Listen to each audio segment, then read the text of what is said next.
So dear students, आज हम बात करेंगे चैप्टर 2 की। चैप्टर 2 में आज हम लेक्चर 2 की बात करते हैं, force and law of motion का। ये लेक्चर 2 होगा, चैप्टर 2 का सेकंड लेक्चर, जिसमें हम बात करेंगे न्यूटन्स लॉ ऑफ मोशन की। इसकी बात करेंगे बेटा, न्यूटन्स लॉ ऑफ मोशन की। ठीक है, आइए देखते हैं। So that is the Newton's law of motion. Newton's ने मोशंस के रिगार्डिंग 3 लॉ दिए थे। कितने लॉ दिए थे बेटा? Newton has given 3 laws to describe the motion of bodies. उसने 3 लॉ दिए थे। तो सबसे पहले अब हम बात करते हैं उसके पहले लॉ की। न्यूटन का पहला लॉ क्या था और उसका क्या फंक्शन था? देखिएगा, Newton's first law of motion. Newton का पहला लॉ क्या कहता है? क्या कह रहा है? A body at rest will remain at rest and a body in motion will continue in motion in a straight line with a uniform speed unless it is compelled by an external force to change its state of rest or a uniform motion।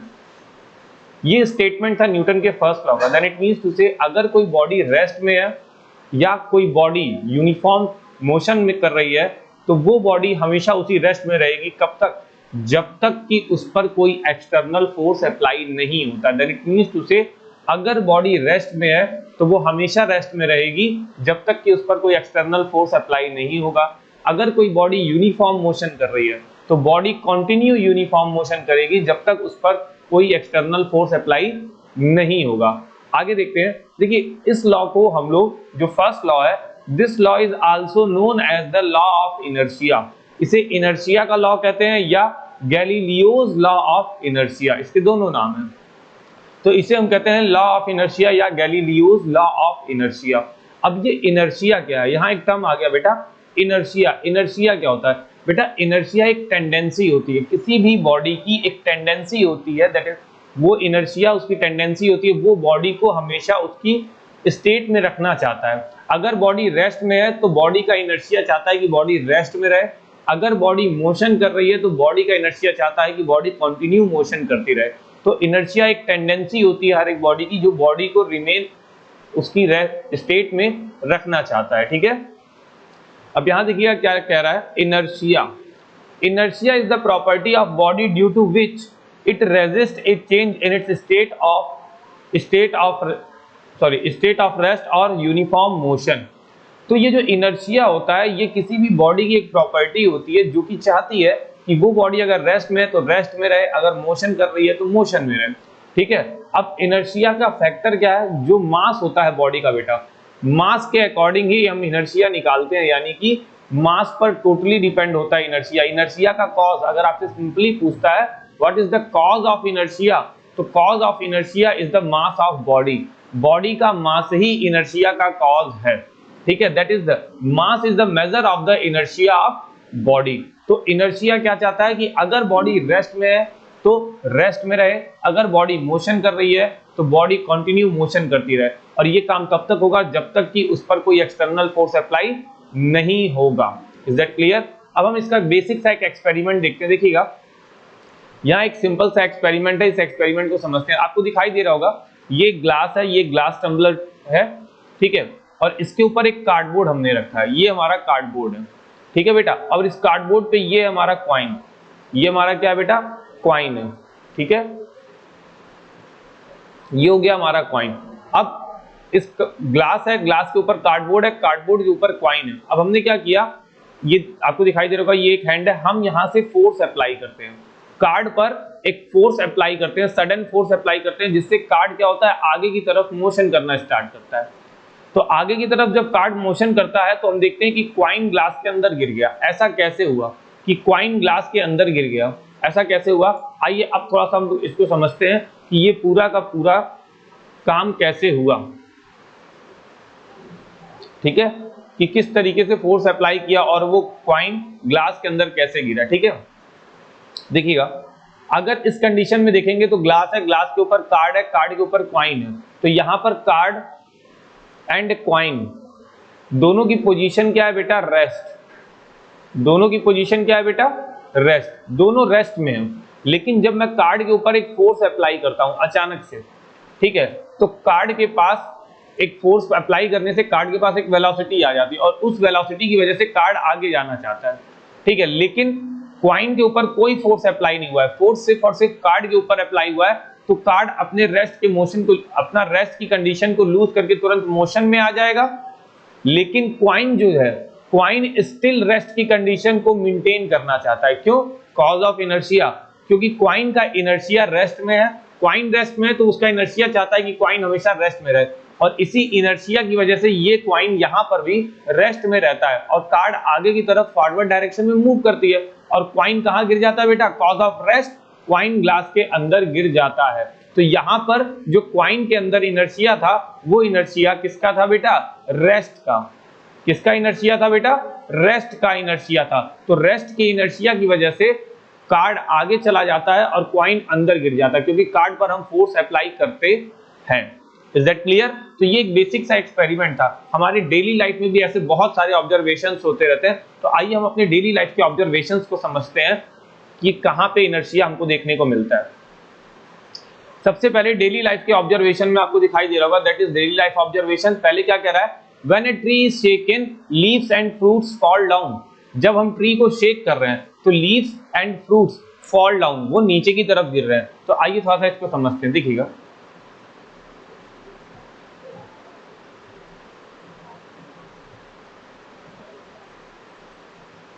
ये हमारे पास एक tree है, ठीक है बेटा। अब इस tree पर कुछ फ्रूट्स होंगे, कुछ फल होंगे, ठीक है। अभी मान लीजिए ये रेस्ट में है, इस पर हमने फल लगा दिया, ये फल, ये फल, ये सारे फल क्या आएंगे? रेस्ट में होंगे, क्योंकि अभी इस ट्री किस कंडीशन में है? रेस्ट में है। तो इस पर ये जो फल होंगे यानी कि फ्रूट्स होंगे वो भी रेस्ट में होंगे। लेकिन अभी हमने क्या किया, यहाँ एक बंदा खड़ा है, ये इस अपना फोर्स अप्लाई कर रहा है ट्री पर और उसे शेक करने की कोशिश कर रहा है। तो जब ये बॉडी को शेक करता है, जब ये क्या करता है? ट्री को शेक करता है, तो ट्री को शेक करने से क्या होगा? अभी टोटल इस पूरे ट्री की पोजीशन रेस्ट में है। अगर ट्री की पोजीशन रेस्ट में है तो इसके फ्रूट्स की पोजीशन भी रेस्ट में है। अब ये पर्सन क्या करेगा? ट्री को शेक करेगा। तो जब ये ट्री को शेक करेगा तो ट्री तो हिलना डुलना चालू कर देगी बेटा, मूवमेंट चालू हो जाएगा। लेकिन इसने किसको शेक किया है? ट्री को। इसने फ्रूट्स को शेक नहीं किया है, ट्री को शेक किया। तो ट्री शेकिंग करेगा, लेकिन फ्रूट जो होगा वो अपनी रेस्ट की कंडीशन को मेंटेन रखना चाहेगा, cause of inertia.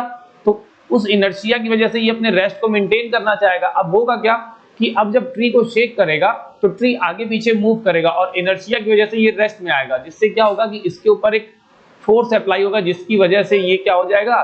Tension force होगा वो। अब जब वो खींचे जाएंगे तो टेंशन फोर्स क्रिएट आ जाएगा वहां पर। तो ये फ्रूट क्या हो जाएगा? फॉल डाउन हो जाएगा, नीचे की तरफ गिर जाएगा। अब जैसे मान लीजिए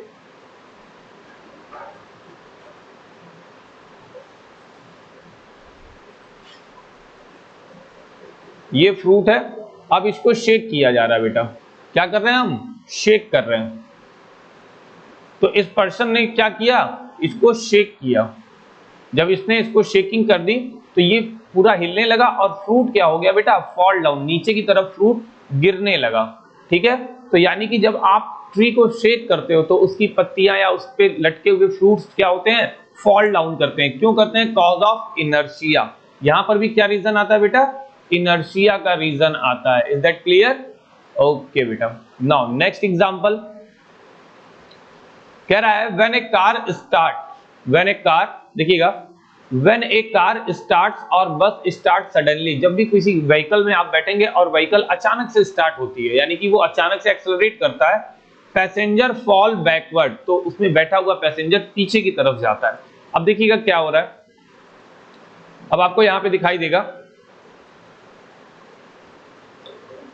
कि ये एक व्हीकल है, व्हीकल में क्या हो रहा है? ये ड्राइवर है और ये उसमें बैठा हुआ एक पैसेंजर है। अभी ये दोनों रेस्ट में है। अभी क्या है बेटा? ये दोनों के दोनों रेस्ट में, लेकिन अचानक से ड्राइवर ने क्या की? गाड़ी स्टार्ट की। तो जब गाड़ी स्टार्ट की तो गाड़ी का इंजन, तो गाड़ी के इंजन की वजह से पूरी गाड़ी आगे की तरफ मोशन करेगी। गाड़ी अभी रेस्ट में थी, ड्राइवर रेस्ट में था, पर्सन रेस्ट में था, ये सब रेस्ट में थे। लेकिन अचानक से जब उसने गाड़ी के एक्सीलरेटर को दबाया तो गाड़ी अचानक से आगे की तरफ मोशन करने लगी। तो गाड़ी का तो मोशन तुरंत स्टार्ट हो गया, लेकिन ये पर्सन जो रेस्ट में था, ये अपनी रेस्ट की कंडीशन को क्या करना चाहता है बेटा? मेंटेन करना चाहता है। तो उस रेस्ट की कंडीशन को मेंटेन करने की वजह से जब गाड़ी फॉरवर्ड डायरेक्शन में मूव करती है तो ये भी फॉरवर्ड डायरेक्शन में मूव करेगा, लेकिन रेस्ट की कंडीशन को मेंटेन करने के लिए ये वापस क्या होता है? पीछे की तरफ, क्या होता है? पीछे की तरफ झुकता है, ठीक है, ये एक तरीके की पोजीशन को गेन करना चाहता है, अपनी ओरिजिनल पोजीशन को गेन करने के लिए पीछे की तरफ यानी कि बैकवर्ड डायरेक्शन में फॉल करता है, पीछे की तरफ वो झुक जाता है, ठीक है। तो अब जैसे मान लीजिए नॉर्मली मैं एक और एग्जांपल लेता हूं, देखिएगा,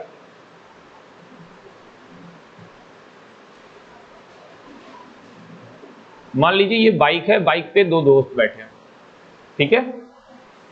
अभी ये दोनों रेस्ट में है, अभी ये पूरी बाइक रेस्ट में है बेटा, पूरी की पूरी बाइक रेस्ट में है, ठीक है, ये रेस्ट की कंडीशन में। लेकिन पहले वाले दोस्त ने क्या किया, अचानक से बाइक को स्टार्ट किया, पहले वाले दोस्त ने अचानक से बाइक को स्टार्ट किया, और जब बाइक को उसने स्टार्ट किया तो भाई वो तो हैंडल्स पकड़ा हुआ था, एक्सेलरेट कर दिया, तो गाड़ी फॉरवर्ड डायरेक्शन में आगे की तरफ क्या करेगी, भागेगी। तो गाड़ी जब आगे की डायरेक्शन में भाग रही है तो पीछे बैठा हुआ पर्सन जो है वो रेस्ट में था, वो किधर की तरफ झुकने लगेगा बेटा, पीछे की तरफ हमें झुका हुआ दिखाई देगा, वो अपनी ओरिजिनल पोजीशन से पीछे की तरफ जाता हुआ दिखाई देगा। तो ऐसे एक्सपीरियंस तो डेली लाइफ में हम लोग सभी कर लेते हैं। तो ये क्यों होता है बेटा, कॉज ऑफ इनर्शिया, क्योंकि इस बॉडी का इनर्शिया अभी रेस्ट में था और गाड़ी में अचानक से मोशन स्टार्ट हो गया, तो ये अपनी रेस्ट की कंडीशन को और अपनी पोजीशन को मेंटेन करने के लिए पीछे की तरफ झुक जाता है, ठीक है। ओके बेटा, नेक्स्ट एग्जांपल, जब आप किसी व्हीकल में बैठे हो और व्हीकल रन कर रही हो और उसमें अचानक से ब्रेक अप्लाई हो, तो जब अचानक से ब्रेक अप्लाई होता है तो इस बार आप फॉरवर्ड डायरेक्शन में आगे की तरफ झुकने लगते हैं, आगे की तरफ जाने लगते हैं, ठीक है। ऐसा क्यों होता है, क्योंकि अभी देखिए होता क्या है, ये पर्सन अभी गाड़ी में बैठा है और गाड़ी मोशन में है, अगर गाड़ी मोशन में है तो इसमें बैठा हुआ पर्सन भी मोशन में है, ये दोनों की स्टेट क्या है, मोशन है, ठीक है। लेकिन अचानक से गाड़ी पर ब्रेक अप्लाई होता है, अब गाड़ी पर जब इस पर्सन ने ब्रेक अप्लाई कर दिया तो गाड़ी तो रुकेगी, गाड़ी बिकम रेस्ट में आएगी, लेकिन इस पर्सन पर ब्रेक कौन लगाएगा, भाई ब्रेक तो गाड़ी पे लग रहा है तो गाड़ी रुक रही है, तो इस पर्सन का क्या होगा, इस पर्सन की टेंडेंसी है आगे जाने की, ये मोशन में था, तो अचानक से जब गाड़ी पे ब्रेक लगेगा गाड़ी रुक जाएगी, लेकिन ये पर्सन अपने मोशन की वजह से फॉरवर्ड डायरेक्शन में क्या करेगा बेटा, मोशन करेगा, क्या करेगा, मोशन करेगा फॉरवर्ड डायरेक्शन में, ठीक है। तो ये सारे एक्सपीरियंस आपके डेली लाइफ के आप लोगों ने फील भी किए होंगे, ठीक है, कॉज ऑफ इनर्शिया, अब इसे हम कहेंगे इनर्शिया, ठीक है। नेक्स्ट, अब देखिएगा कह रहा है, when a vehicle turns sharply we tends to fall sideways, जब भी कोई गाड़ी मुड़ती है, ठीक है, जब भी कोई गाड़ी टर्न करती है, अब जैसे मान लीजिए ये एक व्हीकल है, ठीक है, ये आगे जाके ऐसे अचानक से मुड़ रही है, ये आगे से रास्ता है इसका, देखिएगा ये अचानक जाके ऐसे मुड़ रही है, तो अभी ये व्हीकल जब यहां पहुंचेगी और अचानक से मुड़ेगी तो क्या होगा, अभी देखिए इस व्हीकल में व्हीकल है, इस व्हीकल की डायरेक्शन क्या है, इधर, और इसमें बैठे हुए पैसेंजर की डायरेक्शन क्या होगी, इधर, यानी कि दोनों की वेलोसिटी की डायरेक्शन इस साइड में होगी, ठीक है। लेकिन अभी होगा क्या, अभी जब ये गाड़ी आगे आके इस तरीके से टर्न लेगी, यानी कि एट दिस पॉइंट, इस पॉइंट पर जब गाड़ी आएगी तो क्या होगा, गाड़ी तो टर्न ले रही है क्योंकि गाड़ी के व्हील्स टर्न हो रहे हैं, लेकिन इसमें बैठा हुआ जो पर्सन है उसको कौन टर्न करेगा, तो इस पर्सन की वेलोसिटी इस डायरेक्शन में है, तो जब गाड़ी टर्न होके यहां तक आएगी तो गाड़ी तो मुड़ गई, गाड़ी की वेलोसिटी मुड़ गई, लेकिन इसमें बैठे हुए पर्सन की वेलोसिटी इस डायरेक्शन में, तो जब गाड़ी टर्न करते हुए यहां तक आती है तो हम देखेंगे कि पर्सन, उसमें जो पैसेंजर्स बैठे हुए हैं वो क्या करते हैं, साइड वे में इस तरफ झुकने लगते हैं, यानी कि उस तरफ वो गिरने लगते हैं। तो कॉज ऑफ इनर्शिया, क्योंकि इनका इनर्शिया पर्टिकुलर किसी डायरेक्शन में था, पहले तो मोशन में है, मोशन के साथ साथ इसे इनर्शिया ऑफ डायरेक्शन भी कहते हैं। तो डायरेक्शन, ये अपनी डायरेक्शन और मोशन को मेंटेन करने के लिए आगे की तरफ क्या होते हैं, पर्सन झुकने लगते हैं, that is inertia of motion. Is that clear. तो लोग गाड़ियों में जब बैठते हैं तो उन्हें अचानक ब्रेक लगने से फॉरवर्ड डायरेक्शन में, अचानक बस या व्हीकल के स्टार्ट होने से बैकवर्ड डायरेक्शन में, अचानक गाड़ी के टर्न करने से साइड वे में लोग झुकते हैं, cause of inertia. Is that clear बेटा। ये सारे के सारे एग्जांपल्स इनर्शिया के होते हैं, ठीक है। ये हमारे डेली लाइफ के ऑब्जर्वेशंस है जिसको हम डेली फील कर सकते हैं, ठीक है। आगे देखिएगा, तो अब इनर्शिया को थोड़ा सा हम समझते हैं। इनर्शिया के इतने सारे एग्जांपल्स देखने के बाद एक कंक्लूजन निकलता है। क्या कंक्लूजन निकलता है, आगे क्या रहा है, Newton's first law of motion give us the definition of force. वहां पे फोर्स का भी एक डेफिनेशन आता है, कैसे, a force is something which change और tends to change the state of rest of और uniform motion of a body. Force is a vector quantity. अब क्या कह रहा है बेटा, यहां पर कह रहा है कि ये जो फोर्स होता है,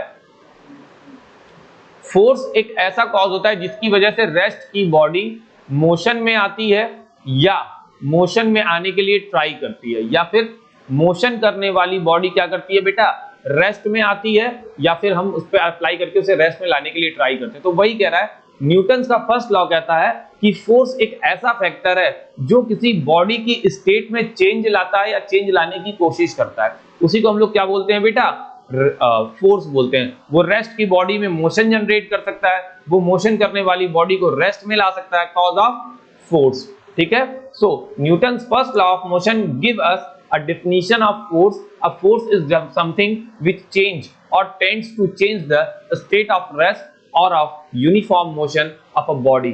और ये एक वेक्टर क्वांटिटी होती है। वेक्टर क्वांटिटी कैसे होती है, वेक्टर क्वांटिटीज वो क्वांटिटीज होती है बेटा, मैं यहां बता देता हूं वेक्टर क्वांटिटीज कैसी होती है। वेक्टर क्वांटिटीज वो क्वांटिटीज होती है जिसमें मैग्नीट्यूड के साथ साथ डायरेक्शन भी डिफाइंड होती है। तो ऐसी क्वांटिटीज को हम लोग वेक्टर क्वांटिटीज बोलते हैं, मैग्नीट्यूड भी होगा और साथ ही साथ डायरेक्शन भी होगी, तो ऐसी क्वांटिटीज को हम लोग बोलते हैं vector quantity. Is that clear? Okay, ठीक है बेटा। तो आज का जो फर्स्ट लॉ था, फर्स्ट लॉ को हम लोगों ने जनरली देखा, फर्स्ट लॉ में हम लोगों ने बात की सिर्फ और सिर्फ इनर्शिया की। तो ये था न्यूटन का फर्स्ट लॉ जो इनर्शिया पे बेस्ड था। ये न्यूटन के फर्स्ट लॉ ने इनर्शिया को डिफाइन किया, फिर फोर्स को डिफाइन किया। ठीक है, अब इनर्शिया क्या होता है, कैसे होता है, ये आपने आज की वीडियो में देखा। बाकी की चीजें न्यूटन सेकंड लॉ, ये हम लोग थर्ड लेक्चर में डिस्कस करेंगे नेक्स्ट वीडियो में। Okay, bye bye.